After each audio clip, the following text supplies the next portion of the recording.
Welcome to let's maths. आज का आपका क्वेश्चन है, if the product of three consecutive integers is 120 then the sum of the integers is.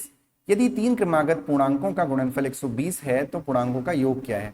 अब देखिए, इस क्वेश्चन को हम x से भी कर सकते हैं कि भाई तीन कंसेक्यूटिव इंटीजर्स हैं तो हमने x+1 x+2 एज्यूम कर लिया, लाइक x हो गया, x+1 हो गया एंड देन x+2 हो गया, राइट। फिर हम इन तीनों को ऐड करेंगे, द रिजल्ट आपको प्रोडक्ट आपको दे रखा है, सॉरी ऐड नहीं करना है, आपको प्रोडक्ट गिवन है, तो तीनों को मल्टीप्लाई करेंगे तो आपका 120 आएगा, राइट। अगर आप मल्टीप्लाई करोगे तो चीजें क्यूब में चली जाएंगी, बहुत लंबा होने के चांसेस हो जाते हैं, राइट। तो बहुत ज्यादा लंबा हो जाएगा अगर हम इसको करेंगे मल्टीप्लाई।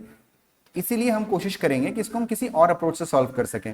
तो दूसरी अप्रोच हमारी क्या हो सकती है? दूसरी अप्रोच हो सकती है कि हम 120 के फैक्टर कर दें। तो अगर हम 120 के फैक्टर करते हैं तो पहला फैक्टर होता है 12 इंटू 10, राइट। 12 को हम लिख सकते हैं 3 इंटू 4 और 10 को लिख सकते हैं 5 इंटू 2, राइट। अब अगर आप ध्यान से देखोगे तो तीन नंबर हमें मिल गए हैं, दैट इज 4 एक नंबर 5 और एक नंबर 3 2 जा 6।